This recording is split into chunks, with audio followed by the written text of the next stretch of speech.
Bonjour à toutes et à tous. Bienvenue à ce webinaire dédié à la réforme de la facture électronique. Amélie Fraisier de Security, qui représente la PA e-facture, et moi-même, Eric Lopis de Batappli, logiciel de gestion de bâtiment, allons animer ce webinaire. Notre objectif est de vous apporter des réponses claires, opérationnelles, pour tirer bénéfice de cette réforme fiscale.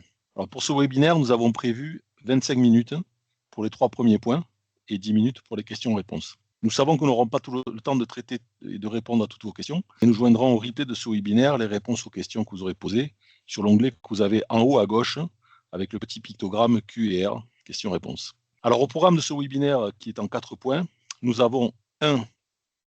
Tout comprendre sur la réforme, qui sera présenté par Amélie. 2.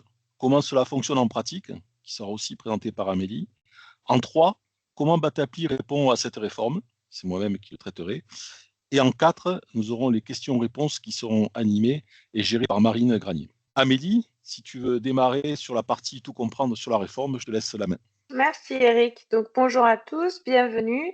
Donc on va commencer par un petit récapitulatif de ce qu'est cette réforme de la facture électronique. Donc pour commencer, déjà, on va revoir les principes de base, qui est concerné et quels sont les objectifs de la réforme. En termes de cible, cette réforme, elle s'adresse à tous les assujettis à la TVA en France, c'est-à-dire les 11 millions d'entreprises en France, depuis les auto-entrepreneurs jusqu'aux grandes entreprises, qui sont assujettis à la TVA, donc en France.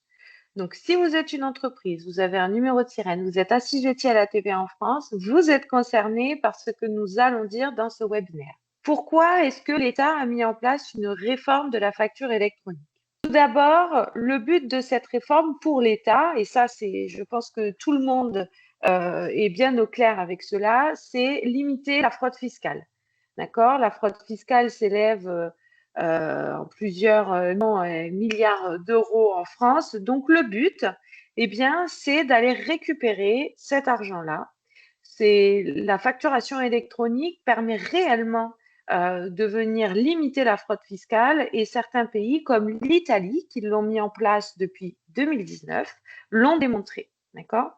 Le deuxième intérêt pour la DGFiP de passer à de la facture électronique, eh bien, c'est qu'elle va pouvoir analyser toutes les données sur l'activité des entreprises françaises, et cela en temps réel. Et donc, l'intérêt pour l'État, eh bien, c'est de pouvoir venir tout simplement adapter leur politique économique en fonction de ces analyses sur le marché. Enfin, d'un point de vue des entreprises, l'intérêt pour vous est tout de même, avec ce passage à la facture électronique, eh bien, de pouvoir améliorer les process administratifs, la gestion de ces factures, limiter les erreurs, tout ce que nous apporte la dématérialisation au sens large du terme. Et enfin, vous avez un autre intérêt vraiment que vous pourrez voir d'ici certainement 2028-2029, qui sera le pré-remplissage de vos déclarations de TVA. D'accord? C'est-à-dire que comme l'État aura à disposition les données relatives à la TVA, votre déclaration de TVA que vous allez continuer à faire sera pré-remplie. Ça va être le même système que ce que l'on a connu lors de la mise en place de l'impôt sur le revenu directement prélevé à la source. Nos déclarations d'impôt maintenant sont pré-remplies sur la base de ces données-là. Donc voilà un petit peu pour les objectifs vraiment très pratiques de cette réforme. Cette réforme, comment elle s'organise? On parle de facture électronique, d'accord? Il faut comprendre que la facture électronique n'est pas un simple PDF envoyé par mail, ok? On va voir la transmission juste après, mais revenons sur le format des factures. Le PDF ne permet pas de transmettre de la donnée. Et vous l'avez compris avec les objectifs de la réforme, le but de la DGFiP est d'avoir accès à des données en temps réel. Donc, pour que ces données puissent être transmises, on va plutôt se diriger vers des formats de données, comme leur nom l'indique. Quels sont ces formats? Eh bien, ces formats, on en a 3 qui sont autorisés dans le cadre de la réforme. Le Facturix, qui est ce qu'on appelle un format mixte. Il va venir proposer et un fichier de données. Le fichier de données permettant aux logiciels qui vont s'échanger la facture, le logiciel d'un acheteur, le logiciel d'un vendeur et la DGFiP, de pouvoir se transmettre des données et de pouvoir les traiter. Et le PDF permet à l'utilisateur métier de pouvoir lire la facture, la consulter. Okay, donc, on va bien avoir les deux aspects. Il y a deux autres formats qui peuvent être utilisés dans le cadre de la réforme, qui sont des formats purement XML, c'est-à-dire la partie que vous voyez à droite, uniquement des fichiers de données. Et dans ces cas-là, les plateformes que vous allez utiliser vous fourniront un lisible pour l'utilisateur. Donc, ne vous inquiétez pas, vous aurez tout le temps une facture sous format PDF pour pouvoir la consulter et la traiter en interne. D'accord? Donc, voilà un petit peu pour le concept de facture électronique. Maintenant, il y a dans cette réforme deux concepts de transmission. Il y a le concept du e-invoicing. Qu'est-ce que ça veut dire? On l'a dit tout à l'heure en préambule, l'objectif de la DGFiP sur cette réforme, c'est d'avoir des informations qui leur permettent bien, de pouvoir contrôler tout ce qui a trait à la TVA, mais aussi d'avoir une vision sur l'activité des entreprises. À cette fin-là, c'est très simple. La DGFiP, ce qu'elle a mis en place, c'est qu'elle a dit déjà, on va s'échanger des données, donc les formats que nous avons vus juste après. Et ensuite, ce que l'on va faire, c'est que pour toutes les factures qui sont échangées entre assujettis en France, c'est-à-dire deux entreprises françaises, eh bien, elles vont s'échanger les factures via des plateformes. Ces plateformes, ce sont des plateformes agréées par l'État, d'accord, qui vont permettre aux entreprises de pouvoir envoyer, de pouvoir recevoir des factures électroniques au sens de la réforme. Et ça, ce schéma-là de transmission des plateformes qui s'envoient des factures électroniques, c'est ce que l'on appelle le e-invoicing. Et dans ces cas-là, les plateformes qui émettent les factures se chargeront d'envoyer les données à la DGFiP. Mais vous ne faites pas, pour la plupart d'entre vous, que des factures en France. Vous avez potentiellement des factures que vous émettez vers des clients particuliers qui ne sont pas assujettis à la TVA et donc eux qui ne rentrent pas dans le cadre de la réforme. Et vous avez peut-être aussi des clients ou des fournisseurs à l'étranger qui, eux, ne sont pas assujettis à la TVA en France et donc ne sont pas soumis aux obligations de cette réforme. Sauf que la DGFiP souhaite tout de même savoir ce qu'il se passe dans ces transactions-là. Donc, ce que l'on va faire, c'est que pour toutes nos ventes ou nos achats, que ce soit donc vente vers des particuliers, vente vers des clients étrangers et achats auprès de fournisseurs étrangers, la DGFiP nous dit envoyez, recevez vos factures comme vous le souhaitez, comme vous le faites aujourd'hui. Par contre, moi, DGFiP, il faut que j'ai connaissance de ces ventes-là, de ces achats. Donc, ce sera la plateforme que vous allez utiliser pour le e-invoicing qui aura la charge de transmettre les données sur ces factures-là de vente particulière ou de vente internationale et achats internationaux, de transmettre les données à la DGFiP. Et ça, c'est ce que l'on appelle le e-reporting. D'accord? Donc, vous avez bien ces deux aspects-là qui, en fin de compte, comme vous le voyez, couvrent le périmètre entier de facturation que peut avoir une entreprise. Okay? Si l'on continue un petit peu plus loin, on a parlé de plateforme, on a parlé de logiciel, on a parlé de la DGFiP. Il y a trois acteurs majeurs qui vont garantir votre conformité. Et ça, c'est très important. Effectivement, la responsabilité d'être en conformité vis-à-vis de cette réforme, elle repose sur les entreprises. Eh oui, la cible, c'est les assujettis à la TVA. Maintenant, pour que vous soyez en conformité, il faut aussi que votre logiciel de facturation soit en conformité. D'accord? Par exemple, Batapli. Pourquoi? Parce que votre logiciel de facturation, notamment pour vos factures de vente, eh bien aujourd'hui, il crée la facture. Et il se trouve que dans le cadre de cette réforme, il y a quelques données qui n'étaient pas obligatoires avant et qui deviennent obligatoires sur les factures de vente. Et il faut que Batapli produise ces données, sinon vous ne produirez pas en fin de compte de factures conformes. Donc ça, c'est vraiment le rôle du logiciel de facturation d'être lui-même en conformité. Puis ensuite, nous avons un deuxième acteur qui sont les plateformes agréées. La plateforme agréée, on l'a dit, c'est la plateforme qui a été agréée par l'État et qui va vous permettre de pouvoir envoyer, recevoir des factures et c'est cette plateforme qui prend en charge la transmission des données vers la DGFiP. Et enfin, troisième acteur, le portail public de la facturation, c'est en fait le portail de la DGFiP qui permet de recevoir des données de la part des plateformes agréées et qui permet aussi de mettre à disposition des plateformes et des entreprises un annuaire où l'on va pouvoir retrouver toutes les entreprises françaises et où on va retrouver l'adresse de la plateforme sur laquelle il faut qu'on leur envoie les factures. Le calendrier maintenant, nous reviendrons sur ces concepts de plateforme juste après. Finissons cette première partie sur les grandes lignes de la réforme avec le calendrier. Quand et à quel moment? Alors, très important. Le premier quand, il va intervenir très vite.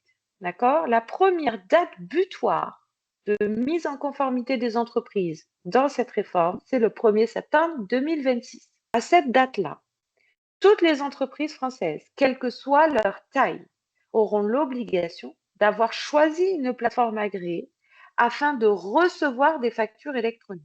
À cette même date, les grandes entreprises et les ETI auront-elles également l'obligation d'utiliser leur plateforme agréée pour envoyer des factures? Vous pouvez entrevoir le concept. Si tout le monde est capable de recevoir, alors on peut déjà commencer à dire que les plus grandes entreprises françaises, qui en général envoient des entreprises à tout le monde, parce que si vous avez des factures d'électricité, de télécommunications, elles vous sont envoyées par des entreprises qui sont définies comme grandes entreprises. Et donc, il faut que toutes les entreprises derrière soient en capacité de recevoir leurs factures. Et c'est ça le principe de cette première date. Les PME auront ensuite un délai supplémentaire jusqu'au 1er septembre 2027 pour mettre en place l'envoi de factures électroniques via leur plateforme. D'accord? Mais gardez en tête que le choix de votre plateforme, vous devez absolument le faire pour le 1er septembre 2026. C'est une nécessité parce que vous en aurez besoin pour recevoir vos factures. D'accord? Des sanctions pour défaut de plateforme, lorsqu'une entreprise ne choisit pas de plateforme, sont à l'étude et vont être publiées dans une ordonnance dans les semaines qui viennent. C'est important que vous ayez en tête cette première date butoir du 1er septembre 2026. Très bien. Merci Bon, maintenant Amélie. que... Juste, je vous coupe. Merci à tous les participants. Vous êtes déjà 242. N'hésitez pas à poser des questions sur l'onglet questions-réponses, hein. On est là pour ça aussi, donc n'hésitez pas à en poser pour Très répondre bien. directement. Donc, maintenant que nous avons expliqué la réforme, ses grands principes, bon, c'est très bien, on a beaucoup parlé, mais en fin de compte, qu'est-ce que ça veut dire pour vous dans votre quotidien et comment ça marche?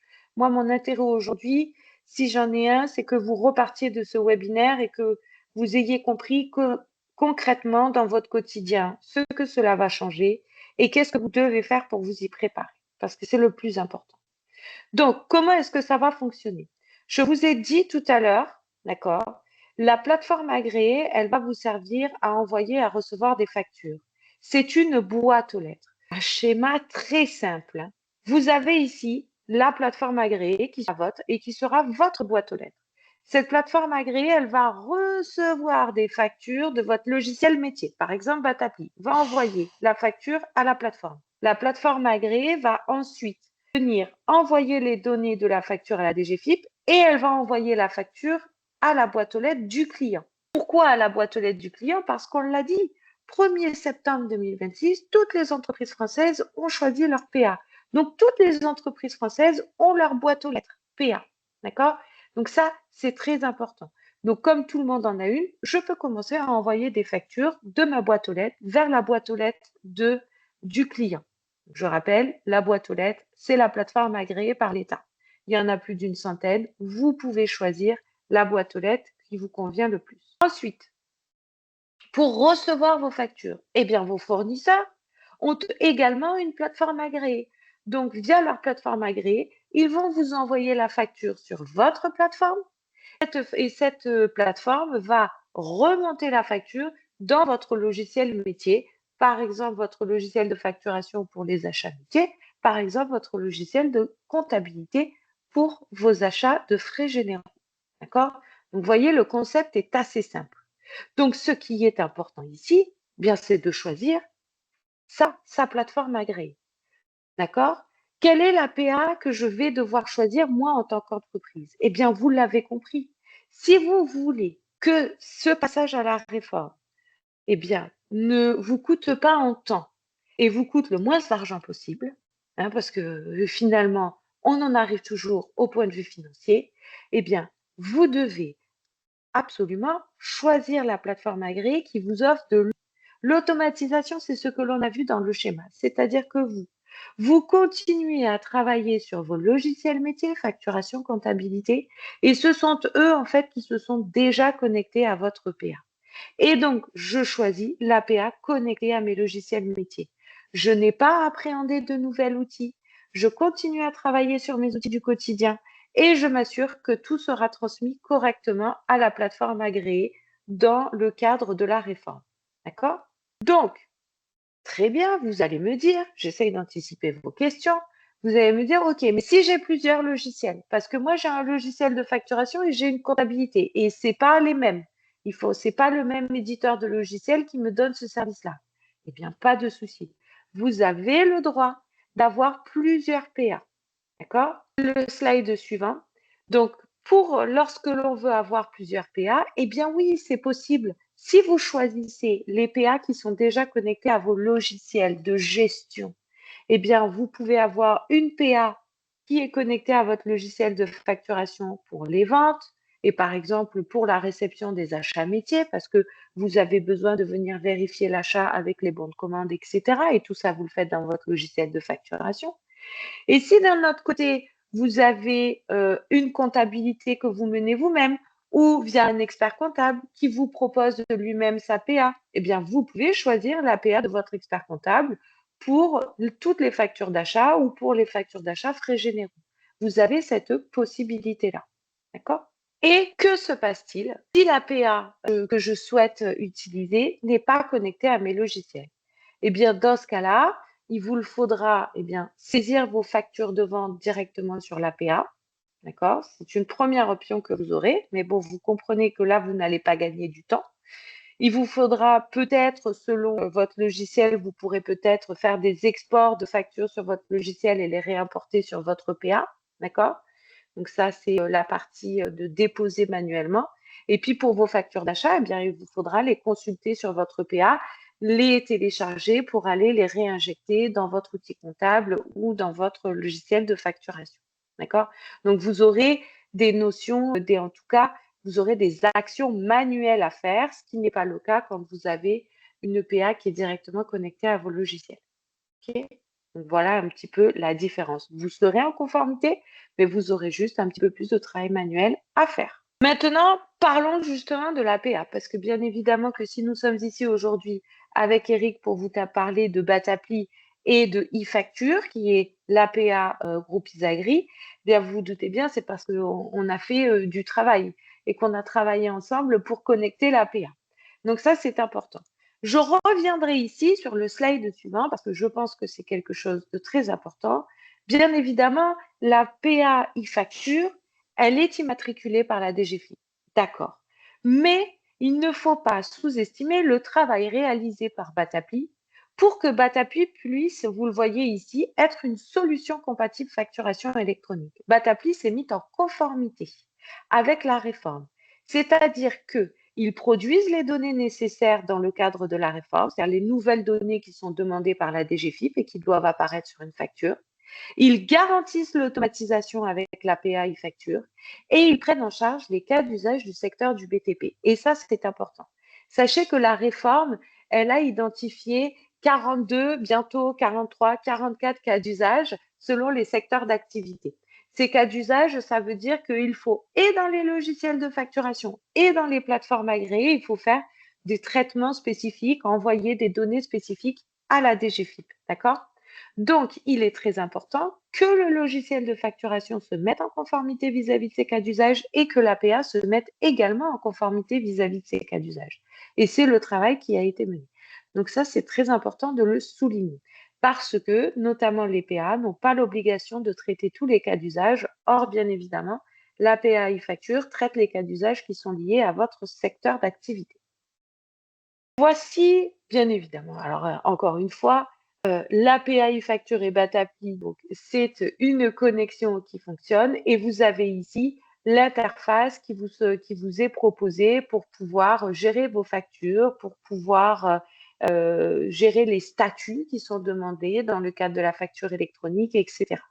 Donc c'est déjà quelque chose qui va pouvoir être utilisé très rapidement. Là-dessus, je laisse la parole justement à Eric pour qu'il puisse vous montrer comment est-ce que ça va marcher avec Batapli.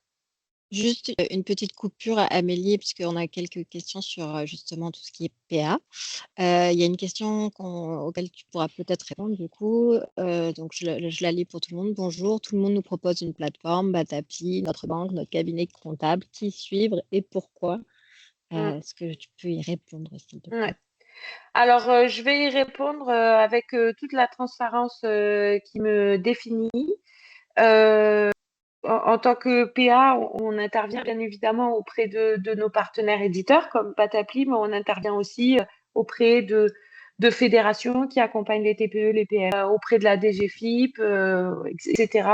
Nous, ce que l'on dit, c'est que en premier, les 2 premiers acteurs auxquels vous devez absolument, en tout cas, demander s'ils vous proposent quelque chose, c'est votre éditeur de logiciel, notamment sur les factures de vente, et votre expert comptable sur les factures d'achat. D'accord? Ça, c'est important. Si vous n'avez pas d'expert comptable, que vous faites votre comptabilité vous-même, allez voir votre éditeur de comptabilité. D'accord? Pourquoi? Parce qu'on l'a dit, vous, dans votre quotidien, vous passez déjà pas mal de temps à faire la gestion de vos factures et vous êtes habitué à travailler sur des logiciels. Si vous prenez une EPA qui n'est pas connectée à ces logiciels, vous devrez refaire tout ce que vous faites dans vos logiciels, vous allez devoir le refaire sur votre PA. Donc, vous allez perdre du temps que pour certains d'entre vous, j'imagine, vous n'avez pas. Donc, je vous conseille vivement de prendre les PA qui sont déjà connectés à vos logiciels.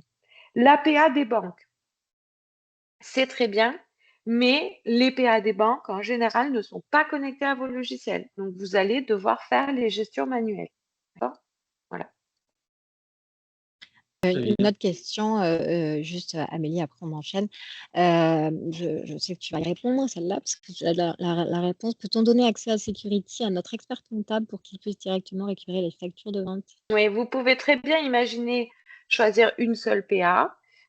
Et donc, dans ce cas-là, votre expert comptable, parce qu'il y a parfois des experts comptables qui ne proposent pas de PA. Donc, bien évidemment, là, il faut en choisir une quand même. Donc, effectivement, vous choisissez la PA. Et en tout cas, nous, sur Security, il n'y a aucun problème. Vous pourrez créer un accès à votre expert comptable pour qu'il vienne lui-même se connecter et récupérer vos factures, pouvoir en faire la comptabilité. Merci.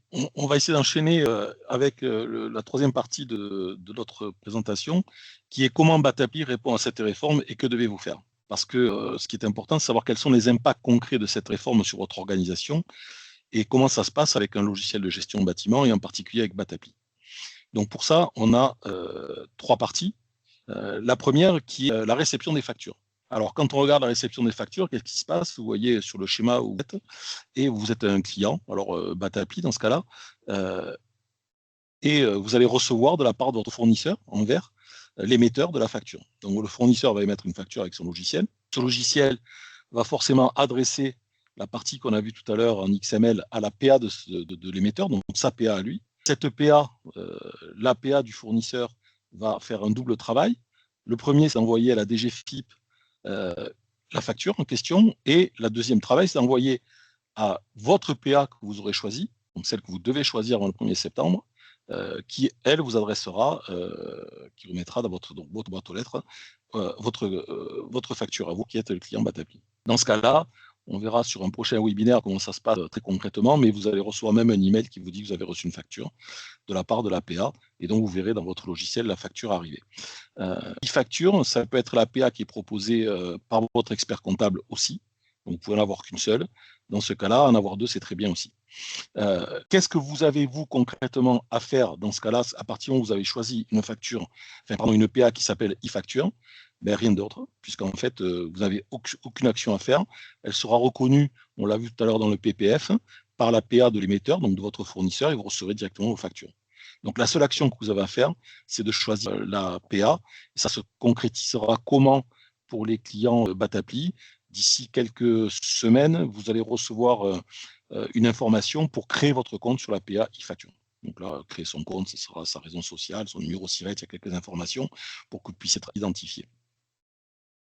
Ça, c'est la première partie, la réception des factures. Donc, si on se résume, je choisis ma PA, j'ai rien d'autre à faire. Deuxième partie, émission de facture. Donc là, pour l'émission de facture, il y aura 2 cas. On l'a vu, l'émission de facture vers des entreprises. Donc là, vous êtes le client Batappli, l'émetteur. Qu'est-ce que vous allez faire en cliquant, en validant votre facture sur Batappli? Alors pour ceux qui ont Batappli, vous savez comment on valide une facture. Vous validez votre facture et cette facture, qu'est-ce qui se passe? Elle est transmise à la validation à votre PA, donc à e-facture. Si vous choisissez bien sûr e-facture, mais ça serait, si on l'a bien compris, dommage de choisir une autre et d'être obligé de déposer manuellement. Donc là, ça sera automatisé.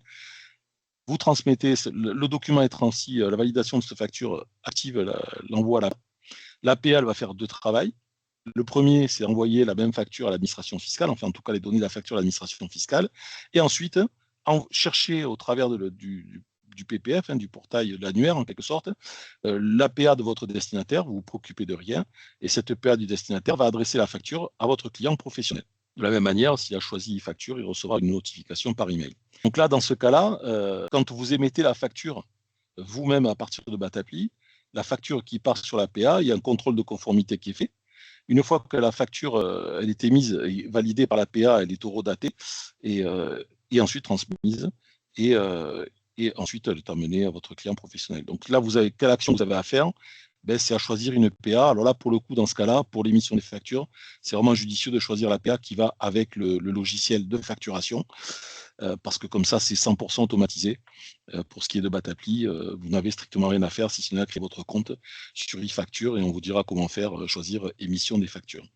C'est redoutablement simple et vous n'avez rien d'autre à faire. La troisième partie qui concerne aussi l'émission des factures, là, c'est plutôt vers les clients particuliers, puisque nous, entreprises du bâtiment, artisans et autres, nos clients, en grande majorité, sont des particuliers. Donc là, qu'est-ce qui se passe? C'est très simple. Aujourd'hui, vous utilisez un logiciel de gestion du bâtiment, Batappli à l'occurrence. Vous allez créer votre facture. Une fois que vous allez valider cette facture, vous aurez la possibilité, le logiciel Batappli va l'adresser directement à l'administration fiscale au travers de votre PA, de e-facture. Et vous aurez 2 possibilités, soit en l'imprimant ou en envoyant par email, de l'envoyer à votre client en particulier, soit de demander à la PA un service supplémentaire qui va adresser par courrier votre facture à votre client particulier. Donc c'est un service supplémentaire qui sera proposé avec l'APA. Mais dans votre cas aujourd'hui, vous remettez votre facture à votre client final directement à la main ou par email, du temps par email. Mais dans Batappli, quand vous allez la valider, le travail va se faire automatiquement, partira à l'APA et l'APA l'enverra à l'administration fiscale. Donc la seule action que vous avez à faire, encore une fois, c'est choisir l'APA, et plutôt dans ce cas-là encore, choisir l'APA e-facture. J'espère que c'est assez simple dans tous les cas. L'avantage que vous aurez avec Batappli, une fois de plus, c'est quoi? C'est que en fait, la facturation électronique, donc ça concerne plusieurs choses, parce que ça concerne, la conformité, avoir des factures qui sont conformes, donc c'est ce que fait Batappli. Ensuite, c'est d'avoir une plateforme agréée et l'archivage qui est inclus dans tous les services de e-facture, et tout ça, c'est livré avec Batappli directement avec vos services. Il y a sans surcoût, on ne facture pas le service. Donc c'est gratuit. Le seul effort à réaliser, c'est surtout de s'inscrire à l'APA dès qu'on vous le proposera par email, puisqu'on va commencer à faire des propositions d'inscription à tous nos clients d'ici quelques semaines. Alors, je sais qu'on n'aura pas eu le temps de répondre à toutes les questions, que certaines que vous nous avez posées par écrit, on pourra y répondre, mais je vais laisser la main à Marine qui est chargée en fait de traiter ces questions et de les inclure au replay, d'inclure les réponses au replay. Voilà. Et ensuite, on proposera d'autres webinaires plutôt sur l'interface et sur comment ça se passe dans Batappli. Mais si vous avez bien compris, la simple validation de la facture fera le traitement. Oui. Marine, Merci, si tu as des questions. Oui, on a justement une question d'un Eric aussi. Pour un groupe d'entreprises avec la holding qui traite le secrétariat et les entreprises filles qui réalisent les travaux, faudra-t-il une PA pour la holding, pour les sociétés filles ou une PA par entité? Je pense que peut-être Amélie, je ne sais pas si tu peux répondre à cette question. La holding est assujettie à la TVA. Donc, si c'est le cas, elle doit avoir une PA, même si en général, il est possible qu'elle n'ait pas beaucoup de factures. Et après, en fait, l'avantage que vous avez sur la PA e-facture, c'est une PA qui peut gérer les entreprises multi-entités avec une gestion d'utilisateurs, c'est-à-dire un utilisateur au niveau de la holding qui a la capacité de voir toutes les filiales, les entreprises filles, D'accord? Et puis, par contre, un utilisateur dans une entreprise fille qui, lui, n'a pas le droit d'avoir la vision sur les factures des autres filiales. Donc ça, c'est quelque chose qui peut être géré dans l'APA. Merci. On a une autre question de Fabien.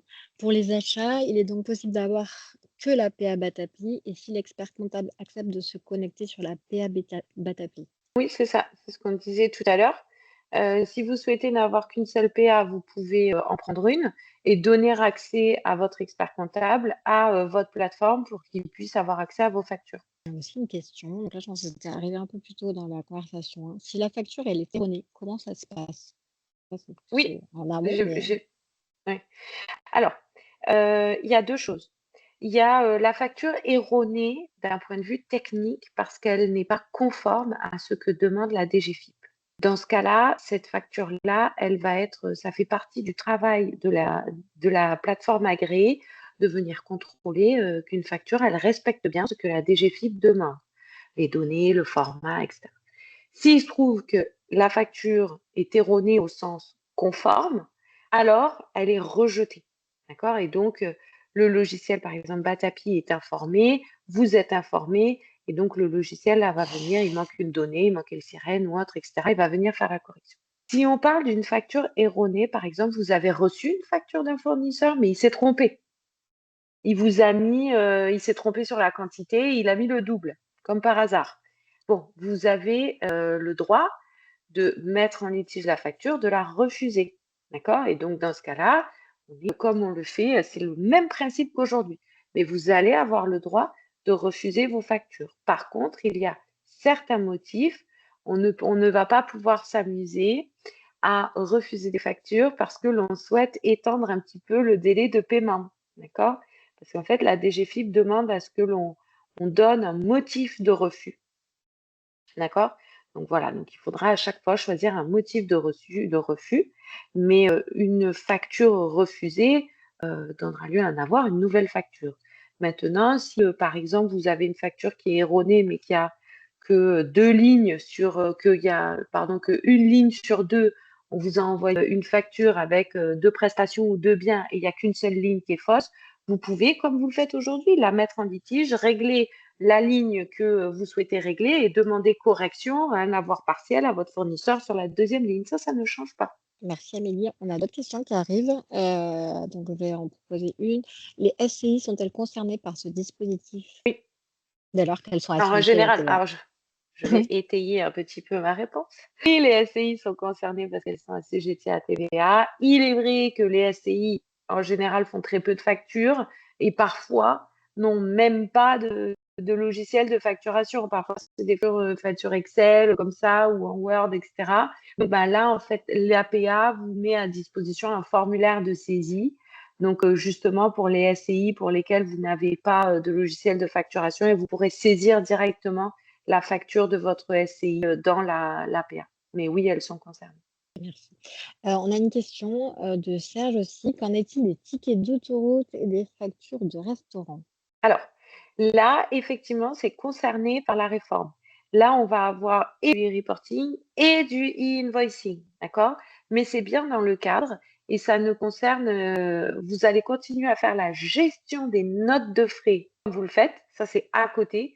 Ce qui intéresse la DGFiP, c'est de bien avoir les données de TVA, d'accord? Donc ça, c'est bien, c'est un cas d'usage particulier qui est bien pris en charge et ce sera évidemment pris en charge dans l'APA. D'accord? Mais la gestion des notes de frais, vous continuerez à la faire de votre côté. Ce qui intéresse la DGFiP et ce qui rentre dans le cadre de l'APA et des données qui sont transmises à l'APA, c'est la facture qu'on vient vous remettre, c'est le ticket de caisse qui fait état de l'achat d'un employé et qui doit être remboursé, etc. Peut-être que tu pourrais préciser, Amélie, comment sont traités les cas d'usage et où on peut trouver la réponse à tous les cas d'usage, parce que dans le bâtiment, il y en a quand même quelques-uns. Si tu veux le préciser, où on peut les trouver, les réponses. Vous avez une page qui s'appelle « Je passe à la facturation » sur impôts.gouv. Et sur cette page, vous allez pouvoir trouver des informations très concrètes déjà sur ce que l'on a vu sur la première partie, qu'est-ce que la réforme, mais aussi sur les impacts sur votre entreprise. Vous avez aussi des petits formulaires que vous pouvez remplir et qui vont vous donner des éléments pour vous préparer. Et vous allez avoir des informations effectivement sur tous les cas d'usage, etc. Donc, je passe à la facturation sur impôt.gouv. Encore quelques questions et encore quelques minutes. Dans tous les cas, toutes les questions qui seront posées sur le webinaire auquel on n'aura malheureusement pas le temps de répondre, on y répondra ensuite sur notre site. Donc, on va en prendre quelques-unes encore. Je prends la dernière qui arrive là, mais les micro-entreprises qui utilisent Excel devront-elles avoir un logiciel de facturation? Je vous laisse y répondre, mais bien évidemment, oui. Mais je vous laisse y répondre. C'est soit vous le déposez, vous allez faire une facture, avoir une paie, vous allez créer votre facture un peu comme une SCI, mais si vous faites beaucoup de factures, forcément un logiciel de facturation qui vous rendra automatique tout le traitement de vos factures, forcément c'est simplifier la vie, sinon il faudra recopier, il faudra faire 2 fois la facture, une fois dans votre Excel et une autre fois soit sur la PA, soit sur un autre logiciel. Donc en fait, autant avoir un logiciel comme Batappli, si vous ne faites que, j'imagine, je ne sais pas, ça dépend ce que vous utilisez, mais micro-entreprise qui fait des factures Excel, il y a des solutions qui font que des devis factures et qui bénéficient de la PA gratuitement. C'est Batappli Devis, par exemple. Vous bénéficiez de la PA, de l'archivage, de la solution de toutes les entreprises, même si vous faites que quelques factures par mois, parce que dans votre activité du bâtiment, si vous générez 3, 4, 5, 6 factures par mois, ça peut être aussi automatisé, et sachez que la PA, elle est gratuite et elle vous rend conforme automatiquement. C'est plutôt judicieux de prendre un logiciel. Merci Eric. On a une question aussi de Vatinel. La facture est seulement envoyée une fois la validation de celle-ci ou à sa création. Si je la valide 2 mois après, elle sera envoyée qu'à ce moment-là? Alors, dans la facturation, il y a plusieurs modes. Il y a le mode projet, dans lequel on peut faire une facture, la présenter, notamment quand on veut, on traite avec un intermédiaire et qu'on veut faire accepter sa facture, en tout cas l'étudier parce que c'est une facture de situation. On est en mode projet, ça n'empêche toujours pas de l'envoyer par email, d'en discuter. Mais à partir du moment où on va valider la facture, l'action qui va envoyer la facture à la PA, ça sera la validation. Donc, une fois qu'elle est validée, c'est-à-dire que la facture, si elle doit être refusée, elle le sera pour les raisons qu'a décrites tout à l'heure Amélie, mais la facture, elle sera validée et envoyée à partir du moment où elle sera validée. Et si elle a été validée, ça voudra dire qu'il faudra faire un avoir derrière. Donc toutes les factures qui sont faites dans le logiciel restent dans le logiciel et les validées partent directement à la PA. J'espère que j'ai répondu à la question. Je pense. On va prendre il reste 5 minutes de réunion, donc on va prendre les dernières questions. Juste, je remonte le fil parce qu'il y en a une qui me semblait intéressante. En attendant que tu remontes Oui. le fil, juste parce que il y a une question qui a été posée, je suis désolée. Et qu'en est-il des achats par carte bleue? Quand vous achetez par carte bleue, et mettons, vous achetez, vous payez. Je prends un exemple qui est hyper simpliste et qui est très personnel, d'accord? Mais admettons que je vais dans un magasin de bricolage, je vais acheter du matériel, d'accord? Je paye avec la carte bleue, on me donne un ticket de caisse. Et là, je me dis, mais s'il me fallait une facture parce que c'est pour mon entreprise. Bon, ben, comment ça va se passer? Le ticket de caisse, ça fait partie du e-reporting. Donc, je vais faire du ticket de caisse e-reporting. Donc, on va dire que c'est déjà parti à la DGFiP. D'accord? La DGFiP, pour le magasin qui m'a vendu ça, qui m'a vendu les outils, lui, il a déjà déclaré. D'accord? Il a déjà envoyé les données de TVA. Par contre, moi, j'ai besoin d'une facture parce que si moi, je veux aussi pouvoir déclarer cette TVA, j'ai besoin de la facture. Donc, on va faire comme aujourd'hui, en fait. On va aller à la caisse centrale. Ah, je suis désolée, j'ai oublié, il me fallait une facture. La caisse centrale, elle va prendre vos données. Mais en fait, ce qui va se passer, c'est qu'au lieu de vous la remettre en main propre, la facture, bah, vous allez la recevoir sur votre PA parce que le magasin, il a aussi une PA qui sait gérer ces factures-là. D'accord? Et donc, on aura bien d'un côté le magasin qui aura bien fait remonter les données de TVA pour sa partie à lui, et vous qui les aurez bien fait remonter parce qu'elle sera bien passée dans le flux légal. Voilà. Merci Amélie. Il reste 3 minutes. On va prendre les 2 dernières questions et après, on répondra sur notre site sur les dernières auxquelles on n'aura pas pu répondre. Donc, la dernière question de Fabien.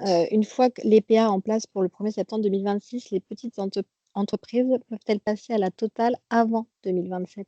Oui, bien sûr. Les 2 dates sont des dates butoirs, hein, donc effectivement, vu qu'on doit avoir une PA de réception pour 2026, si l'on souhaite et que tout le monde aura une PA de réception dès le 1er septembre 2026, bien évidemment, vous pouvez commencer à envoyer via le système de PA vos factures avant septembre 2027. Voilà. Il faut juste avoir en tête que c'est la date butoir. Vous pouvez commencer avant, mais pas après.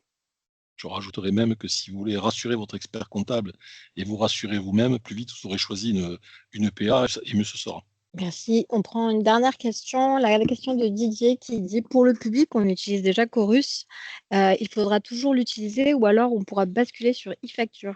Alors, pour le public, vous devrez continuer à déposer vos factures sur Chorus, mais bonne nouvelle, vous n'aurez plus à le faire manuellement parce que e-facture s'en chargera pour vous. Voilà, donc les factures, elles seront directement depuis Batapli déposées dans e-facture. Nous, on va identifier que c'est une facture à destination de Chorus Pro et on la déposera automatiquement, donc vous n'aurez plus à aller la saisir dans Chorus. Merci Amélie. Les autres questions concernent à peu près les mêmes que les tickets, les tickets utilisés, les achats en carte bleue, tickets de parking, tickets d'essence, etc. Donc, je pense qu'on y répondra sur notre site plus tard. Du coup, on va clore le webinaire, en tout cas ce premier webinaire sur la facturation électronique. Je vous laisse la parole à nos deux experts ici présents. Amélie, je te laisserai le mot de la fin. Je vais juste conclure en disant merci beaucoup pour votre attention. J'espère qu'on a atteint notre objectif, c'est-à-dire de vous donner les solutions concrètes pour l'avenir et pour vous rassurer dans ce qu'il y a à faire. Et je te laisse la parole, Amélie, pour conclure. Merci beaucoup à tous. Exactement. Merci à tous. Merci pour vos nombreuses questions, puisque ça démontre que vous êtes intéressés par le sujet. Donc, on ne manquera pas d'y répondre pour que vous ayez les réponses à vos doutes. Et voilà, s'il y a un message à faire passer, c'est celui-là. Préparez-vous. Ne remettez pas ça au lendemain parce que vous allez vous retrouver ensuite à la fin pressé. Et donc, quand on est pressé, parfois soumis à des choix qui n'étaient peut-être pas ceux dans votre intérêt en tout cas. Moi, c'est la seule chose que je peux vous conseiller, c'est vraiment de choisir l'APA en connaissance du système global et de veiller à votre intérêt à vous en tant qu'entreprise et donc à gagner du temps. Voilà. Et que ça ne vous rajoute pas du temps administratif supplémentaire sur vos journées. Voilà. Merci beaucoup. Bonne fin d'après-midi à tous. Bon travail. À un prochain webinaire. Au revoir.